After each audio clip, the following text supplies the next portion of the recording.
मैं योगेंद्र यादव यहाँ पहलवानों के धरने में जय किसान आंदोलन की तरफ से, स्वराज अभियान, स्वराज इंडिया की तरफ से और देश भर के जन आंदोलनों की तरफ से यौन शोषण के खिलाफ संघर्षरत किसानों का समर्थन करने के लिए आज आए हैं। ये धरना कोई साधारण धरना नहीं है।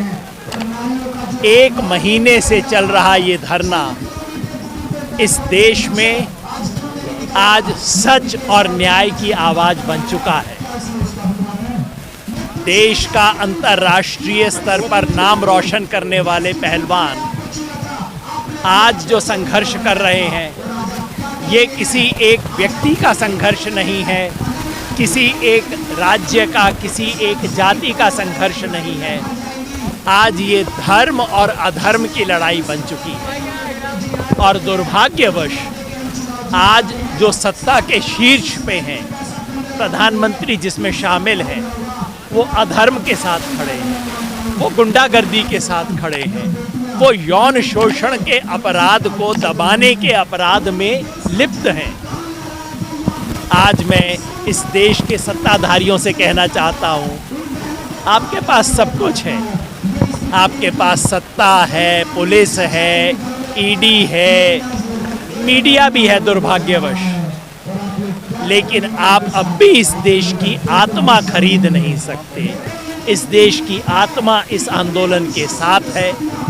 आज इस आंदोलन को 1 महीना पूरा हो गया है और आपके माध्यम से मैं देश के हर न्यायप्रिय व्यक्ति से अपील करता हूँ कि अगर आपको लगता है कि इस देश में औरतों को इज्जत से जीना चाहिए तो कृपया इस धरने में आके समर्थन दीजिए। मैं हर न्यायप्रिय हिंदुस्तानी से अपील करता हूँ, अगर आप इस देश के संविधान में विश्वास करते हैं तो कृपया इस धरने का समर्थन कीजिए। मैं इस देश के तमाम बड़े खिलाड़ियों से, क्रिकेटर्स से, हॉकी के खिलाड़ियों से, एथलीट से अपील करता हूँ, आपने जो कुछ इज्जत हासिल की है उस इज्जत को इस धरने के समर्थन में खर्च कीजिए। आज ये देश की इज्जत का सवाल है और मुझे पूरा विश्वास है कि ये धरना, ये प्रदर्शन, ये आंदोलन अंततः विजयी होगा। ब्रजभूषण जी को इस्तीफा ही नहीं देना पड़ेगा, उन्हें जेल में जाना पड़ेगा, जो कि होना चाहिए। सत्यमेव जयते इस देश का मोटो है। अंततः सत्य की जीत होगी, ऐसा मुझे विश्वास है। सर, ब्रजभूषण शरण सिंह ने तो मेडल की भी कीमत लगा दी। उन्होंने कहा 15 रुपये का मात्र मेडल मिलता है, अगर वापस करना ही है तो जितना पैसा दिया गया है खिलाड़ियों को वो वापस करिए ना। ब्रजभूषण जी, मैं आपको बताना चाहता हूँ, इस मेडल की कीमत जितनी भी हो, आपकी कुर्सी से ज़्यादा है। इस मेडल को हासिल करने में जितना खून पसीना लगा, उसकी कीमत चुनाव में खर्च किए आपके पैसे से ज़्यादा है।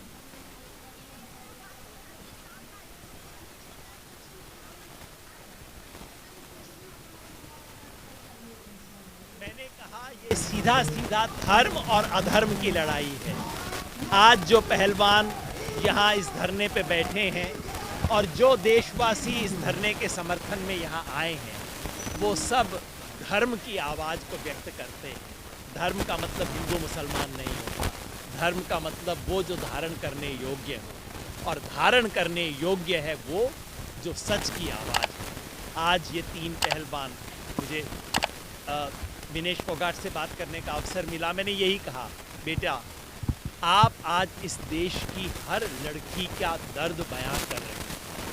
अगर आप चुप हो जाती तो लाखों औरतों का मुंह बंद हो जाता।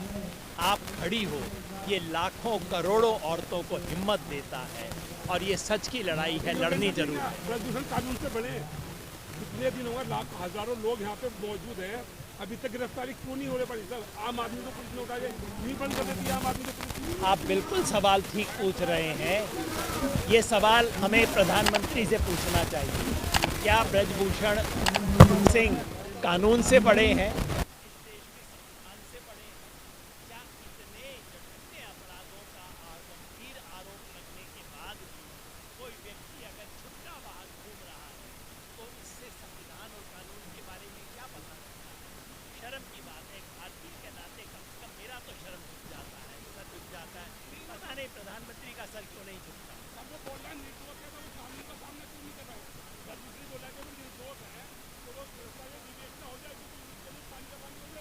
अगर निर्दोष हैं तो कुर्सी छोड़ें, जांच का सामना करें, जेल में जाएं, अग्निपथ पे चलें, और अगर सच्चे हैं तो वापस आ जाएंगे, नहीं तो देश को पता लगे।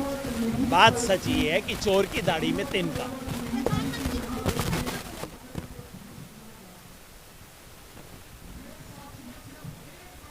महिलाओं के यौन शोषण के सवाल पर प्रधानमंत्री की विचित्र चुप्पी, एक शब्द भी न बोलना उनका।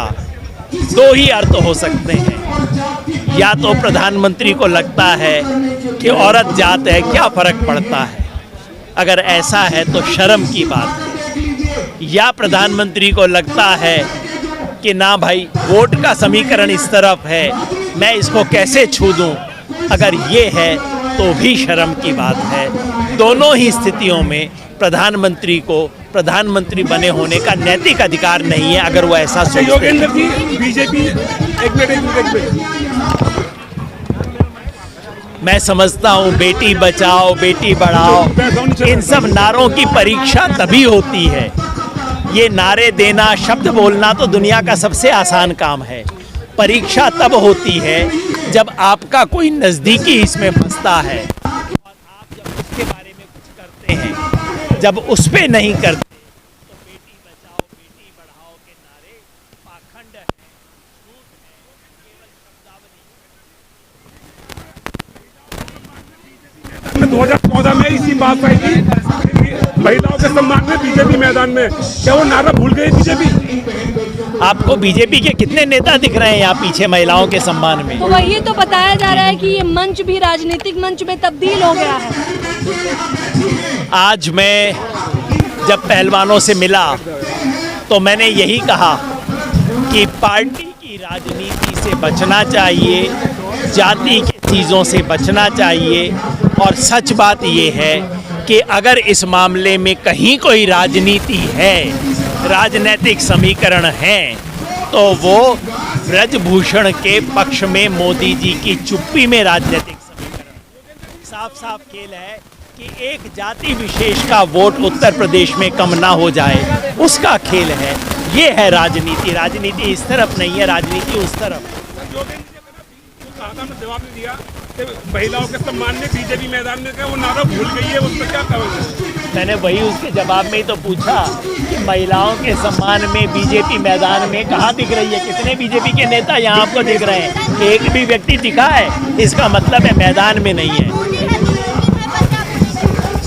बिल्कुल ठीक है, मोदी है तो मुमकिन है, मोदी है तो गुंडों की रक्षा मुमकिन है, मोदी है तो यौन शोषण के अपराधी का छुट्टा घूमना मुमकिन है, मोदी है तो सरकार की बड़े से बड़े अपराध पे चुप्पी मुमकिन है, मोदी है तो इस देश में अधर्म और गुंडागर्दी मुमकिन है। सर बीजेपी पढ़ाओ बीजेपी बचाओ, बीजेपी और बेटी पढ़ाओ बेटी बचाओ पे क्या कहेंगे सर? तो मैं बोल चुका हूँ, पढ़ाओ बेटी बचाओ। मैं चाहता हूँ जय किसान आंदोलन के राष्ट्रीय अध्यक्ष और संयुक्त किसान मोर्चा की जो समन्वय समिति है उसके सदस्य अभीक शाह जी 2 शब्द बोले। आप संयुक्त किसान मोर्चा की जो पूरी समन्वय समिति है, 5 सदस्यीय समिति, उसके सदस्य हैं। संयुक्त किसान मोर्चा ने स्पष्ट इस पे पोजीशन लिया है, तो उसके प्रतिनिधि के रूप में अभीक शाह जी 2 शब्द कहें। आखिरी सवाल योगेंद्र जी, आखिरी सवाल।